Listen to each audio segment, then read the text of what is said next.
But it's really good to be here.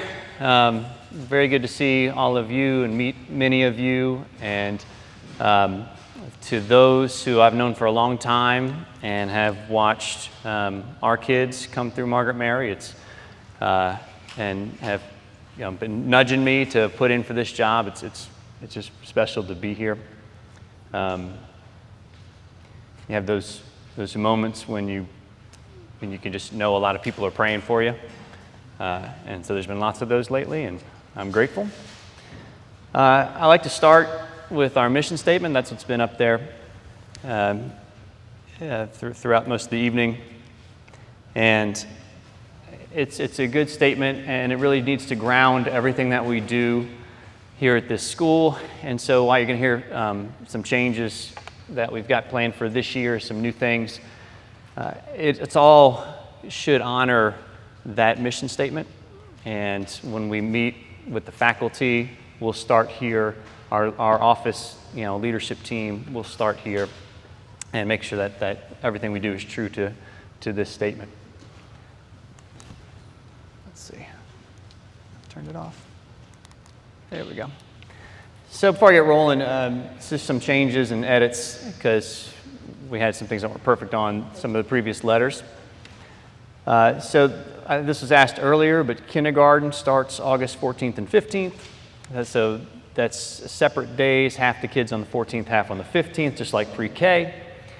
Open house on my first letter to the parents, we said open house would be K through 3 on that first day and 4 through 7.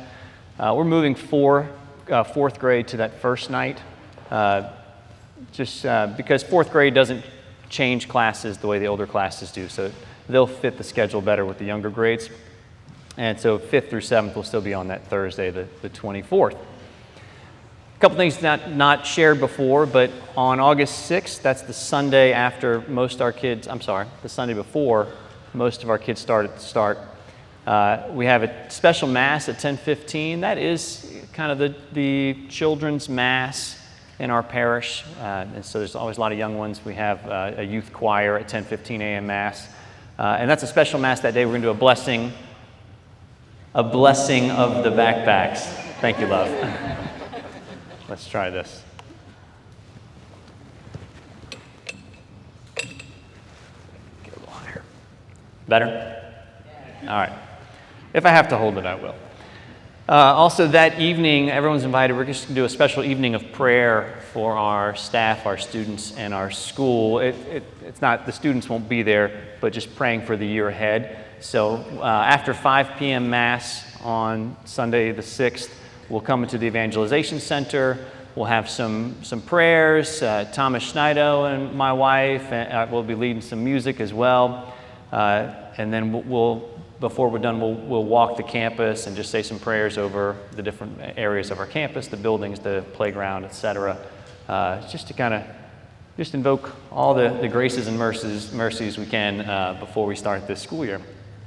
So please join us, and anyone who loves St. Margaret Mary is welcome to join us that evening. Now, I do have a good bit to share tonight. I'm hoping to be done at 8 o'clock, right? 8:15 is the hard ceiling. But I'm not going to be stopping for questions along the way, just because I got a lot to get through, and I want everybody, if you're here, you've got kids at home, and I want you to get home to your kids as well. When we're done, I'll end it. I'm going to hug my loved ones and let them go, and I'll be hanging around if you have a question pertaining to your individual student. Right, I'm hanging around and happy to spend some time and talk to you about your individual student. If it's a question that applies to a group of students or the entire campus, please email me, and before this week's ends, I'm going to share with y'all, we'll email out kind of my file document of all the answered questions that I got after tonight, and so they'll be shared with everyone that way. Just for time's sake, we're going to do it that way tonight.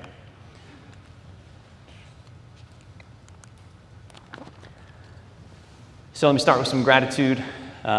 First of all, to my lovely wife in the back. There's Melanie. Melanie, wave to him, dear. So Melanie has been holding down the fort. It's been a holy summer for Melanie. we putting in a lot of hours here, and I'm just super grateful and thankful to have her, and couldn't do this job, certainly couldn't do it well without my lovely bride back there. To Father Dan for trusting in me and giving me the job. Thank you, Father. Yeah. So, Father's a man of high expectations, and I'm very grateful for that. And I think we're going to work very well together because we share in that. To all the parents who have just been so encouraging since I got the job, or even since I was thinking about the job, I've had a summer full of lots of great parent meetings. And what's just as consistent is just everyone obviously loves their kids and wants the best educational setting for their kids, but there's just a lot of love for the school and the people and the staff and the parish here. And I've just nothing but joy and encouragement from the parents that have reached out to me or met with me. To those just busting it to make me look good, so that's my office staff I introduced a few minutes ago. Again, they're just fantastic. To our PTO and our men's club, putting in all kinds of hours. It's all just volunteer hours, their own time to support this place. And to our teachers who have been getting after it. I mean, if you come here in the last couple weeks, any day of the week, there's a lot of our teachers in their classrooms working hard. I've posed some challenges to some of our teachers, and they're just eager to rise to those challenges. And just humbling how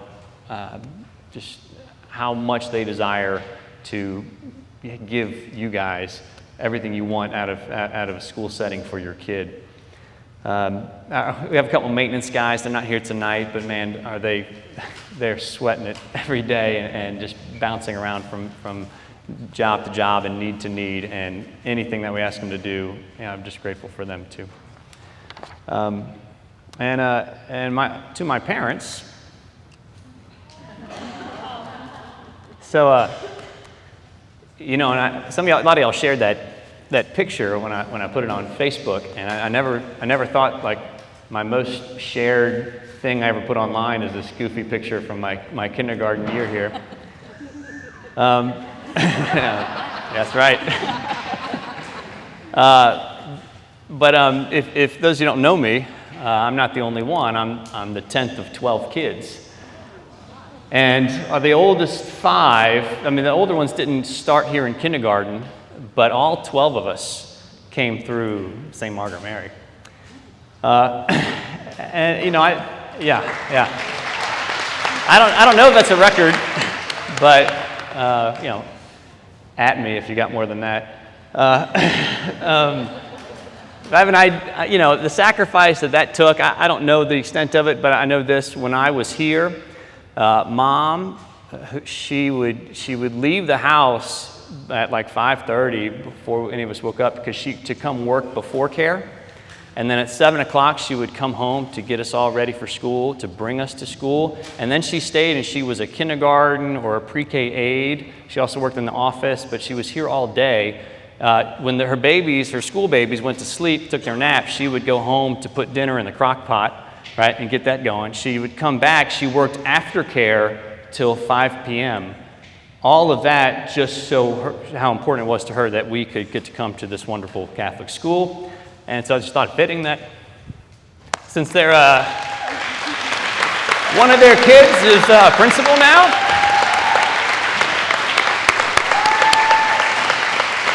Hey, Dad, you can stand too. So thank you, Mom and Dad.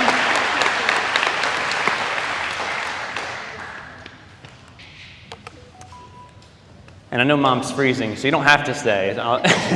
Won't hurt my feelings now, but I'm glad you're here. So it's been a busy 3 months. In May, I scheduled time with every teacher, and that was great. Just to see their classroom, their texts, to hear about their routines of the day, their big projects, just to get the feel for the learning here at this school. I shared with them just things I was wondering about and thinking about, and got a lot of good feedback in those times. That was really good. June. Well, if we lose one, we lose one. Yeah. And June was a lot of hiring, a lot of recruiting, and a lot of hiring. So these are our new faculty members for this year. I'll speak more about Lisa Schneider, humanities teacher. I'll speak more on her later.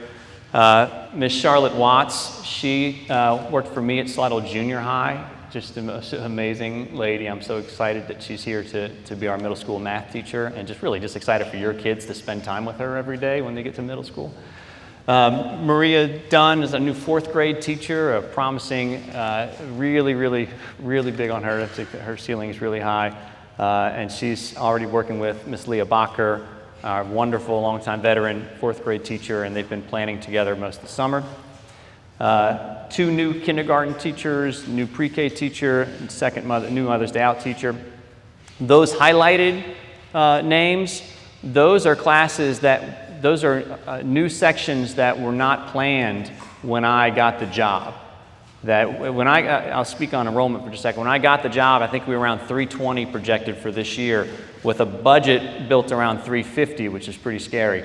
We're now around 380 for the year, which is a big victory. We're really excited about that. And the plans were, because when you're under budget, you're under budget.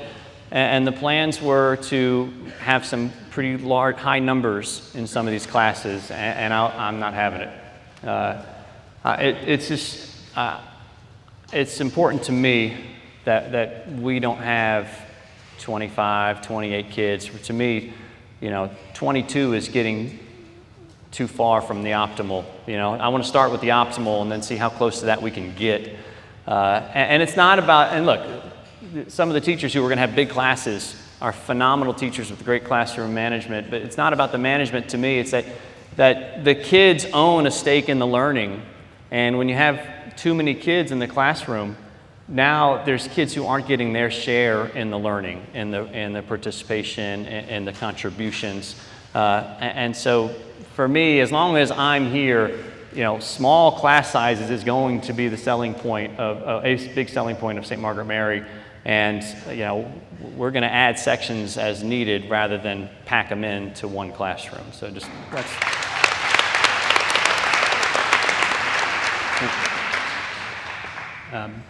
Most of our classes right now are sitting in the high teens, low 20s, which is a good number. I like them there. We got room for more. We hadn't hit the ceiling yet, so you can still spread the word. But I really like where the classrooms are right now. So you see our Malia Clutter, more on her as a new PE and dance teacher here, and a new pre-K 3A, Miss Tori Fennell, who's a teacher on the rise. She's 3 years into her teaching program. She's going to be an awesome teacher herself here one day. So it was a busy June. I was so glad when we got fully staffed. We did take a vacation. I told our oldest daughter, she just graduated from Slidell High, and we told her she could plan our summer vacation. It just anywhere in continental U.S., not Orlando. So we went to Disneyland.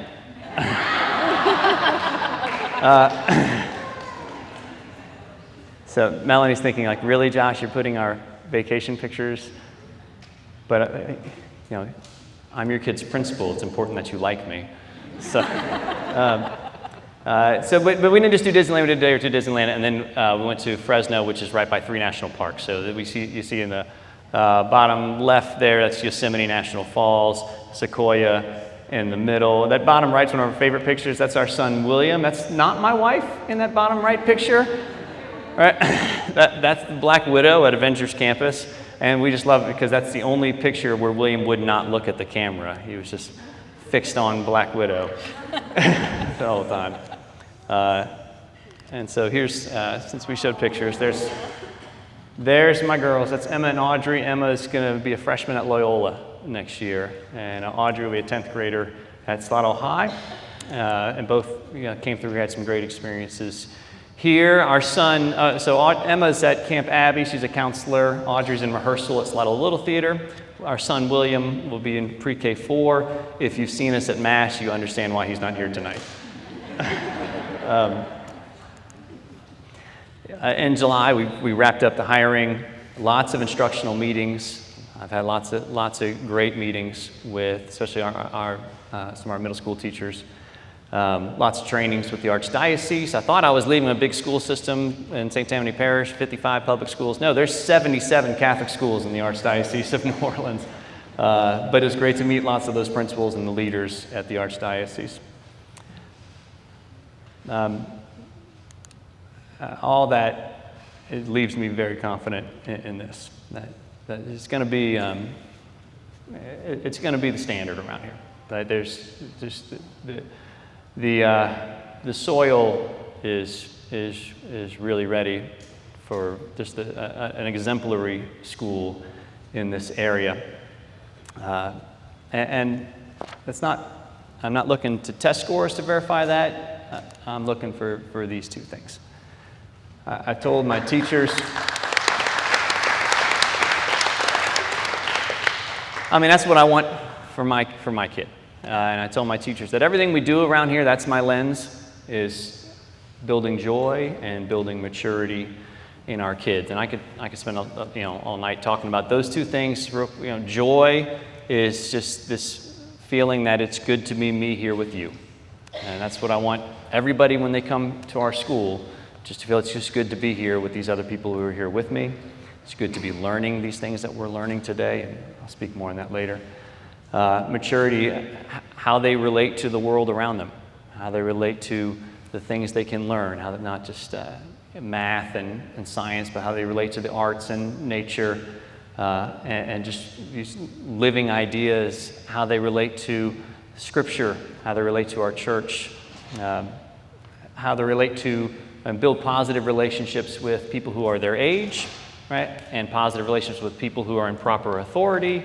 And they're going to hear a lot from me, as we meet in assemblies and things about, how you speak to your peers, how you speak to proper authority. Anyway, and lots of types of maturity. One thing I'll say about joy and maturity, you can only learn these things by being in relation with a joyous and mature person. And so that was a big part of our focus in hiring is I'm looking for joyful, emotionally, socially mature people here on this campus, because that's the only way we learn those things is by being in relation with those people. And I really think we were successful in finding those people for this year. So you want to bring joy. So we're moving from a 1 recess model to a 2 recess model. I got to get the kids to like me too. No, that's not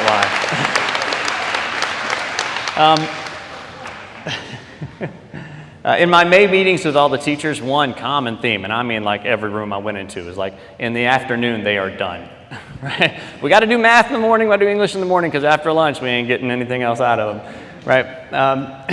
So this addresses that. I've seen a couple schools, went and visited a couple schools in May as well, and that did this model where it's a morning recess, an afternoon recess, not an after lunch recess. So that top graph there, that's your learning break previous years. It's been a 50-minute learning break in the middle of the day, 25 minutes eating, 25 minutes, and then you bring them back in for 3 hours or whatever, and that's a tough 3 hours to get through. So our model is going to be, it's going to be an 18-minute recess, right, in mid-morning, right, a 24-minute lunch, 18-minute recess in the afternoon as well. And I'll wake them up and keep them more engaged. It's also for optimal learning, right? Optimal learning with kids involves this natural cycle from joy to peace. And joy and peace are the same things. Joy, as I said, it's good to be me here with you, but that's in a high energy state. Peace is it's good to be me here with you in a low energy state. And so, we're going to take our kids through that in the day. And so, hopefully I believe it's going to improve their learning. Let me say with that. I think it's going to improve their learning. It's shaving 2 minutes off of my middle school class periods from 50 minutes to 48. However, right, we're going to take care of bathroom breaks and water breaks and these morning and middle recesses as well. So hopefully we'll have less interruptions. And again, less time just trying to wake Johnny up for class.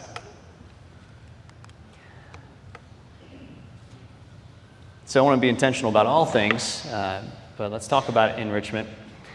When I was applying for the job, considering the job, my first meetings was with Miss Gay and asked to see the enrichment schedule of last year. And my assessment was that they were trying to do too many things.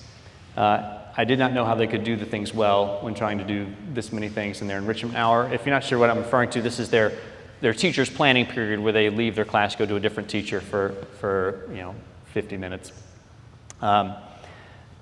And then I met with Coach Matt, our PE coach, and Miss Lisa, our art teacher, and they shared a concern that it's hard to progress kids when they would see them once a week at most.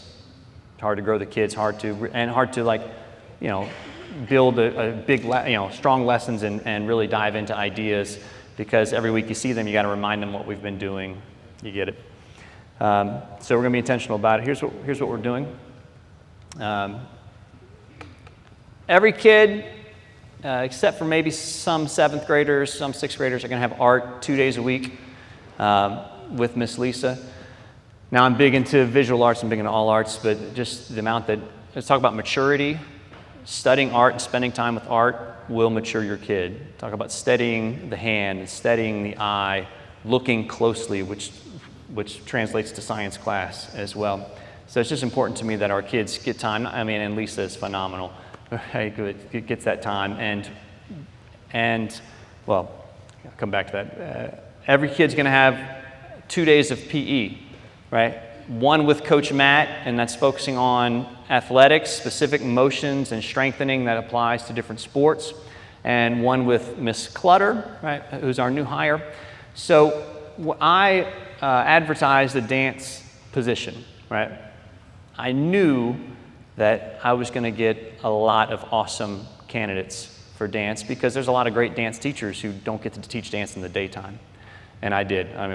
We had a lot of great teachers. If I'd have known Malia Clutter was going to be applying, I'd have been super stoked from the get-go. She's phenomenal. She's just a sought after dance teacher. And you can take away her experience as a professional ballerina and all, and just an amazing teacher she is. She's just an awesome type of person you want your kid with, as far as just building and growing, self-esteem and confidence and relational maturity. She's just fantastic with that. So there'll be a day with Malia. Now, as soon as word's getting out, Mr. St. Cyr's bringing a dance teacher. It's like, is my boy going to be in ballet slippers and all? No. So, if your kid's not interested in dance, she'll have a group in each grade who her time with them is going to be doing aerobic fitness and things like that. So, if you're really concerned about your child dancing, we're not forcing them to dance. So that's 4 days in the week, but their 5th day is going to be an elective. It's going to be another day with one of those 3 teachers, okay? So we're going to identify what in the public school we'd say would be our talented art students, and Lisa's going to have them 3 days a week so she can really dive in and grow those natural talents that they have in the art class. Our students our athletes who want to do sports, so they'll get more time with Matt, so Matt can go further into these different sports, and Malia will have another day with dance with that group, the group that's interested in dance. Miss Lisa does switch to coding and robotics. Certain units in the year. Now I told her I want 60% of the year to be art because I just love how that grows kids, but I know she's fantastic with the robotic stuff too, and we have a lot of kids who are big into that. So when we switch to those units, right, kids who that's their number one thing and really want to go with that, we'll have an opportunity to kind of swap groups to take advantage of more coding and robotics. So before you leave today, we've got a card for you. It's got a QR code, and it's going to take you to a form where you will select your choice, you'll rank your choices of enrichment classes. So we're going to get that data this week and be sorting those out into groupings first thing next week. And again, I've got cards coming I didn't pass them out because I know y'all would all be doing it right now. But so it's coming later. Yep. Music is going to be an ever-increasing part of our campus life. Yeah. Rock on, Adam. So this year it's still going to be after school with the exception of piano. So Miss Tiffany Brewer, who's in the back there, right, teaches piano. And so she'll pull most frequently out of enrichment, however, with maybe some with recesses since we have 2 of them. But so she'll be pulling her piano kids, those who sign up for piano with Miss Brewer. Band is coming back. It's coming back. I've got Miss Celia Guillory is the band teacher at Slidell Junior High, awesome Catholic lady as well. And Slaughter Junior High gets out at 2:30, and 2 days a week she's coming over here, and she's going to be doing band, I think, Tuesdays and Thursdays for grades 4 through 7. We talked about younger grades, but she said it's not appropriate to do those big band instruments on the little hands. The muscles aren't developed and all. But we'll look at a recorder option in this spring semester. But 4 through 7, we'll have band after school, and we'll have at drop-off day, we'll have more information about that. And then my lovely wife, she's the choir teacher at Slidell High School. She's going to be coming over here some days after school as well to be teaching choral singing. Tiffany does our school choir for our Friday Mass. Miss Brewer does our school choir for Friday Mass, and learn all the songs for Mass. And Melanie's going to be, teaching to singing parts, working on sight reading, reading music, and things like that here some as well. So it's growing out. Look, y'all know I'm big I'm an old coach and ball player, but I'm big into the arts. All right, I'm going to share with y'all some things I'll be sharing with the teachers just about teaching and learning. For one, starting with joy. I tell teachers all the time, you earn your money in the first 5 minutes of your lesson, because first thing you build an environment of joy. You let the kids know I feel it's good for me to be here with you, right? That's what I used to just say, it's good for me to be here, but that let them know, and they'll feel the same way. They see that in you, but then even more importantly, it's so good to learn what we're going to learn today, right? And I can't wait to get to teach it to you, and for you all to meet these ideas that we're going to be approaching today. And it's in those 10 minutes that their affections get caught in the kids. And if you get the kids to care, you've really done your job. And then we turn to ideas, we turn in texts, we turn to observations and phenomena and science, and different readings or whatever it is, and then the kids respond to that text, respond to those ideas in speaking and in writing. That really in 7 classes a day, if you're a middle school student, 6-7 hours in the class, they should be speaking and writing a significant chunk of the day. And I'm going to ask the teachers, that's a part of every lesson, is that clearly they are responding to the ideas by speaking and by writing, and not just speaking and writing anything, right? But speaking and writing in a way that meets high expectations for a 5th grader, for a 6th grader, and so on. That we're not just jotting down words, but we're going to write well, right? And we're going to speak well. I focus big on our Louisiana State standards, and I do find that some of our texts, especially and materials in the middle school were out of date. We're addressing that, and I'm big on achievement level descriptors. If you're not in education, you probably haven't heard that term. That's something that complements the standards, achievement level descriptors. And I know it's small for y'all to see, but with every standard. So in the column on the left, you see performance expectation. That's the standard. And then in those later columns is how you demonstrate achievement of those standards. Okay? So I cut off the lowest, the second lowest level of achievement in the public school world is called approaching basic. I learned in the diocese they have this exact same thing, some of the words are different. But in approaching basic, like for this particular science standard, Identify evidence that Earth's gravitational force results in object being pulled toward the center of the Earth. Identify evidence. To me, that's a lot what my education looked like when I was in grade school. Just identify things, right? Spit back out, a list of terms, right? Memorize things or be able to pick them out.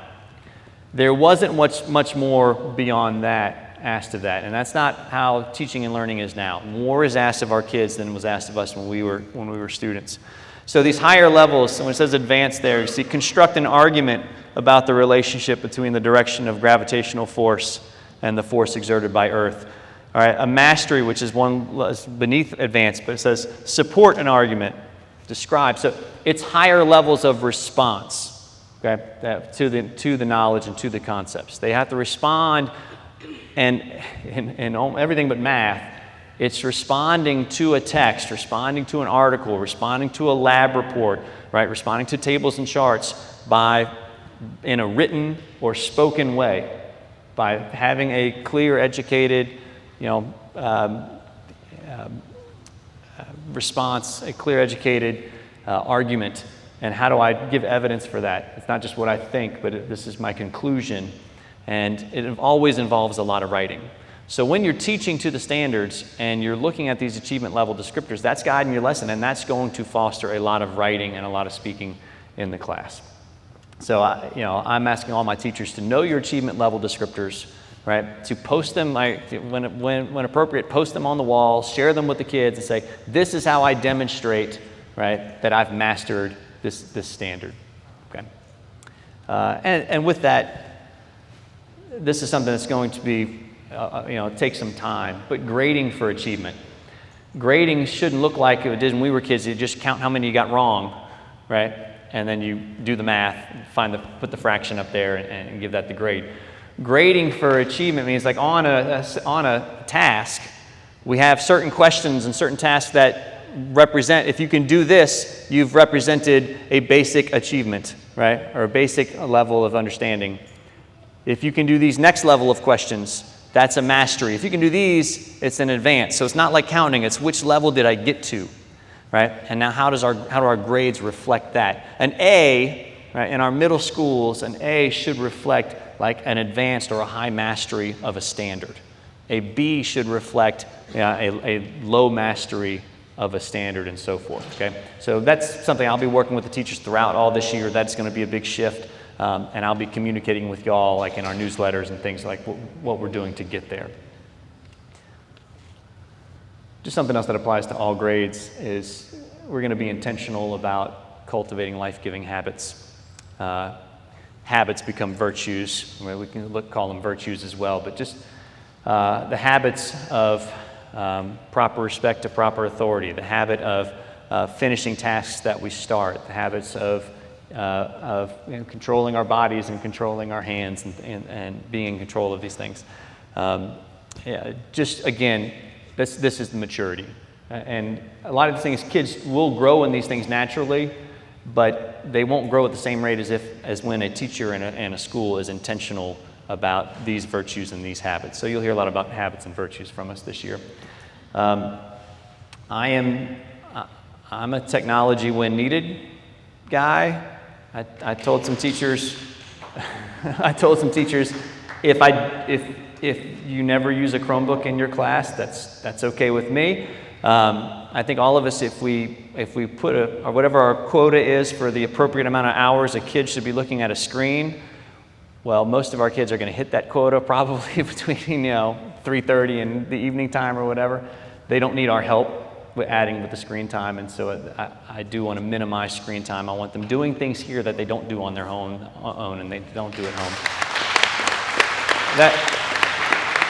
That's not anti-technology, right? That's not anti-technology. And our new science curriculum I'm speaking about, it's got awesome videos from engineers and scientists speaking to things, but just when needed and not as the means for teaching, right? Encountering the good, the true, and the beautiful in the ideas presented through rich texts. So again, relating to ideas, building relationships with ideas, and these, those are the things we're looking for. Leading us, of course, to to the ultimate source of the good, the ultimate true, right? The ultimate beautiful, which is God our Father. More on that shortly. Let me speak about just middle school, and I know a lot of y'all have younger kids, but hey, they'll be in middle school before too long. One of the saddest things for me when thinking about this school is that our middle school teachers, they're islands. You know, Mr. Perrier is our middle school science teacher, 5th, 6th, and 7th grade science, and he's all by himself with our school size, which is hard for me because I've supervised math and science at Slidell High, and every Tuesday I met with 6 biology teachers every single Tuesday morning to plan that week ahead and to look back at tasks that they came up with and their kids, see how their kids did. And I know how much they benefited from that, how much they grew professionally from working with other teachers. So that's hard. And plus, you know, it's a lot of prep. You know, 3 hours a day to prepare for, and they get a 48-minute, planning period. If you take our English teachers, Miss Walker and Miss Bauer, 2 hours with 5th, 2 hours with 6th, 2 hours, and they had 6 hours a day to plan for, right? And 48 minutes to do so, right? So I don't think that's fair to them. It's just it's not a great setting, and so I was looking for ways to help with that, reducing their prep, partnership and planning. Now, one of my big take-ons this year is being Mr. Perrier and Miss Watts, our math teachers, their planning partner. And I've blocked time off in my 2 hours in each week to be with them, to be planning with them, taking them through these new standards. It'll be a learning curve because both teachers, this is new standards, new curriculum. But I've taken teachers through it before, and these two people are both very receptive and are working really hard to be ready to do it well. Also, Lisa Duncan, new principal of Our Lady of Lourdes. She and I have had several conversations about connecting our teachers, common planning periods or time, setting apart times for Mr. Perrier to be in regular contact with Lourdes as teacher and build some partnership and community there. That's important to me. New Tier 1 science curriculum. I'll speak more on that in a minute, but Tier 1 means it's building the skills that are being assessed by state tests and all. It's aligned well with what the state is asking our science students to be able to do.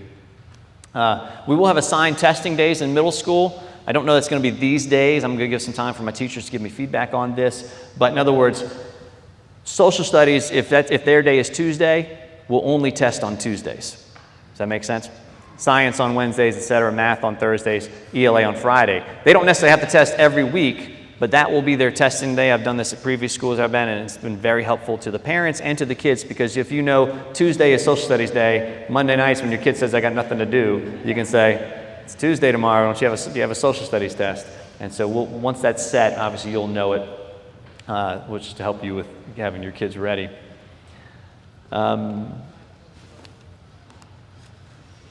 So the new science curriculum is an integrated science curriculum. This is a shift in the state in recent years. For a long time, there's kind of 3 areas of science that you see in middle school: life science, physical science, and earth science. Then you'd have one each grade, so physical science was 5th grade, life was 6th, and so on. It's not like that anymore. It's integrated. They get earth science, life science, and physical science. They have units from each in each year. So that's a change. And our textbooks were the old way. So this is new. Science standards are all about responding to phenomena and brings kids to, kids read about, observe different scientific phenomena. Thank you back there. So these curriculums now build lessons for that very purpose. And I said this, Amplify is the name of the curriculum we're going to. It begins every unit, every lesson with a video of a scientist or an engineer sharing something they've been studying, posing that to the kids, right? So that's their phenomena, which they then respond to. Again, lots of reading, lots of writing, lots of speaking. NOLA STEM is several schools in the Archdiocese are partnering with NOLA STEM, this awesome initiative by Mr. Sam Caruso. I'd let him talk about it, but we'd be here all night. But Sam's a big leader on that, so that's just going to result in some unique things in our school at Pope John Paul as well. Some neat opportunities for our kids to do things that, I mean, frankly, most kids don't get to do in their normal science class. So you'll be hearing about NOLA STEM, you'll hear about these initiatives throughout the year. And again, Mr. Perry has been awesome. He's been up here a lot, doing lots of homework for me, and I'm just really, really proud of the young man. So you saw us hired Lisa Schneider as our humanities teacher. What is that? Okay, so our longtime social studies teacher, Miss Crochet, she retired. And so we were looking, my first thought, well, we need to find a social studies teacher. Lisa Schneider emails me. Now, Lisa was just an awesome science English teacher at North Shore High and at Clearwood. She left the classroom early to care for her mother, and is now able to return to the classroom. And when she emailed me, I thought, man, if I only had an English spot. And then I got to thinking about the standards, and social studies standards, look them up, they look like English standards, right? It's just like the ones, I think I shared social studies earlier. It's respond through writing, citing evidence, making an argument, giving a claim, supporting your claim, right? They feel like English standards, okay? The only thing is now it's kind of English standards applied to texts from specific time periods. So each grade has their own time period that they are diving into, right? And so they'll look at primary source documents, they'll look at articles and things from these time periods, ideas presented by people who lived at that time or experts who look back at that time and respond to them. Okay, so just if you got a kid in these grades, get used to get ready to dive into these periods. And what I love is, like Lisa Ramirez, our art teacher, she said, oh, well, with fifth grade, we'll look at artists, right? We'll focus on this time period in art. And Miss Bender, our middle school religion teacher, says we can look at saints from their respective time periods. And even in our English classes, we'll look at readings and poetry and novels from these periods. So it's going to kind of be all immersive into these social studies periods, right, through a lot of their day this coming year. So humanities means Lisa Schneider is teaching English and reading and social studies to both sections of 7th grade. Miss Walker is going to be our 6th grade humanities teacher, teaching English and reading and social studies to both sections of our 6th grade. Miss Bauer is our 5th grade humanities teacher, English, reading, and social studies to both sections of 5th grade. And now they don't have 6 hours to prepare for. They have 3 hours to prepare for, and they get to do it twice, which is really big as far as professional growth, right? They'll have every lesson they'll teach twice to two groups. So I think that our kids will really benefit from this change. The other thing is that 5th grade, to me, is not really ready to be shifting to 7 different teachers in a day. That was a change that made when the 8th grade moved up to high school, and it just kind of meets our faculty, what we have. But I am interested in moving to less teachers for 5th grade, and this is a step in that direction since they'll have Miss Bauer for 3 hours of the day for their humanities. We're not going to have honors, which, they'll feel a lot of different ways about that. This was a lot of conversations with my teachers and a lot of parents about this. The cons of honors at this school, to me, significantly outweighed the pros of honors. One thing, our 7th grade class was slated of 31 kids to have 19 kids in honors and 12 kids not in honors. And you have a lot of kids who are going to label themselves a certain way, and I'm not really interested in those labels. I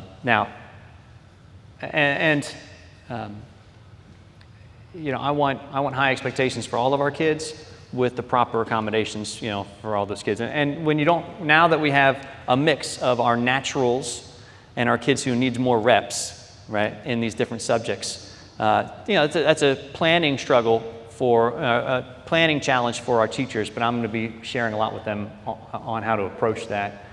But it it spreads out our leaders, right? Instead of having all the kids who are leaders in a particular subject in one class and all the kids who struggle or are not naturals at that in one class, I'm not for it.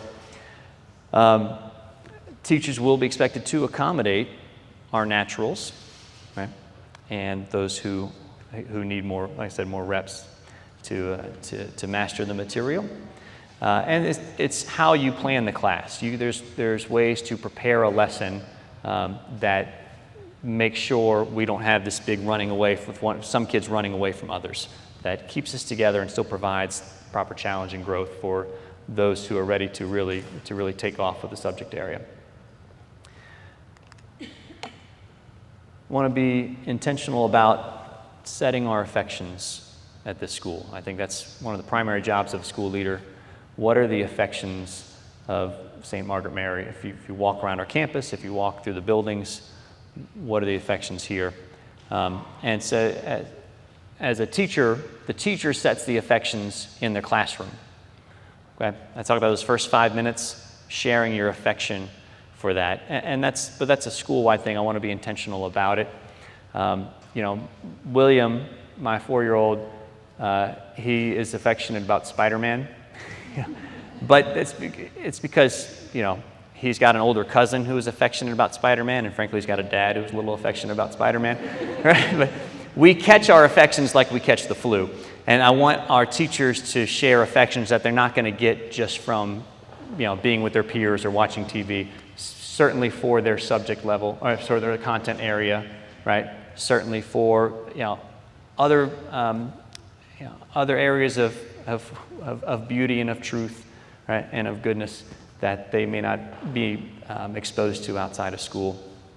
Certainly affection for our faith, affection for Christ and Scripture, and we're going to be intentional about that.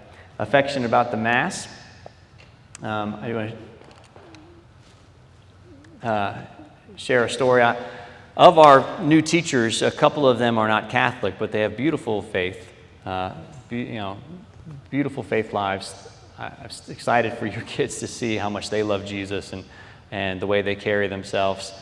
But I had to tell them after hiring them, I said, we go to Mass. Right? We a lot. Which I love. It's beautiful. I said every week we go to Mass, but if you've not been to Mass before, get ready. You're about to be a pro at going to Mass. And I said, it's important to me that I'm not saying they have to become Catholic, but I want you to understand what's happening, why we do these things, and I want our kids to understand, every beautiful part of the Mass and why we do it. And that's going to be one of our top affections, here at St. Margaret Mary, is going to Mass.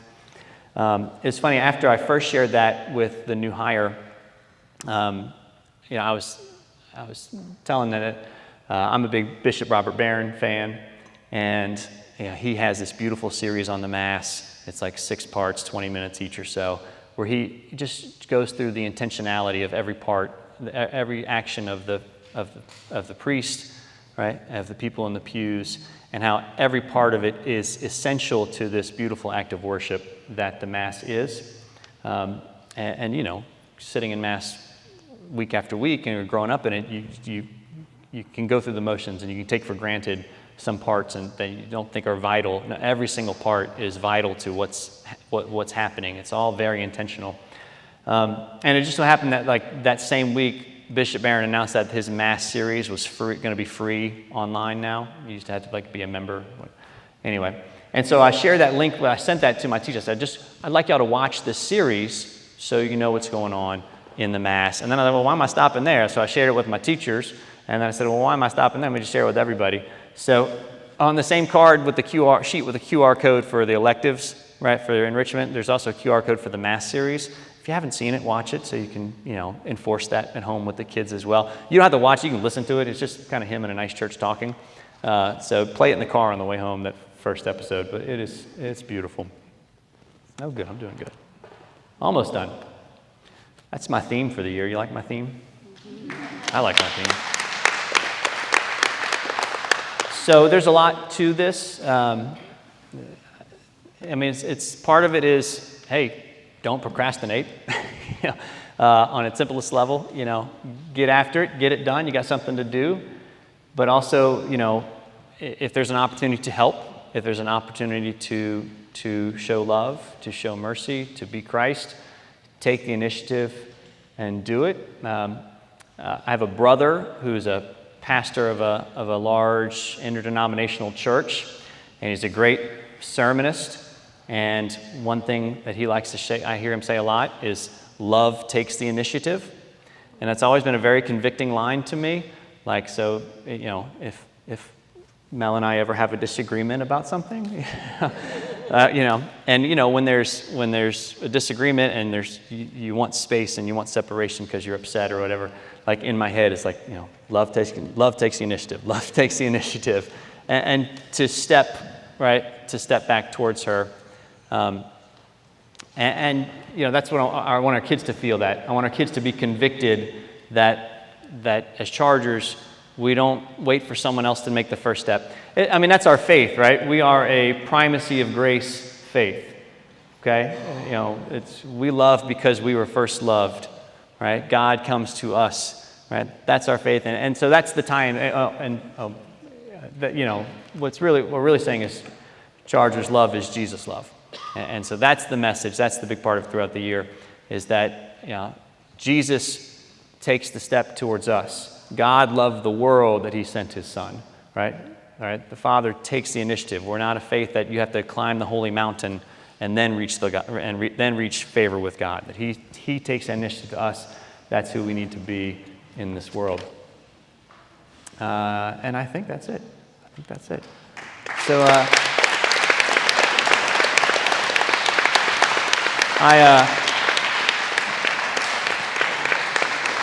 Thank you for taking interest in your child's education. Thank you for choosing St. Margaret Mary and making the sacrifice to send them to a private school. Like I said, email me. I'm glad to have a lot of y'all that are going to be here 7, 8, 9 years, and to get to know you and your kids and your families. I'm really looking forward to that. So, thank y'all. Drive safely. Actually, I got to get in the habit of this. We got to pray. We got to pray. And, I'm not going to brag about my prayer life. It definitely can be better, for sure. But remembering to end everything. And so, like, my team, y'all got to yell at me. Y'all got to yell at me when I forget to do this. I'll have a prayer for us. In the name of the Father, and the Son, and the Holy Spirit. Amen. Father, thank you for this evening. Thank you for these families. Bless our children of St. Margaret Mary. We commend them to you and your good purposes in each of their lives. Thank you for your love for them. And we pray that our team at Margaret Mary just sees them all as your children, is always reflective of your desire for them and for them to know you, and that we have the humility and the strength to give what it takes to see that happens, to bring them to you. Bless all our teachers this year and this whole community. And we just thank you from our faculty for just this honor and privilege to bring about and bring up your children. We pray these things in your holy Son, Jesus' name. Amen. All right, good night.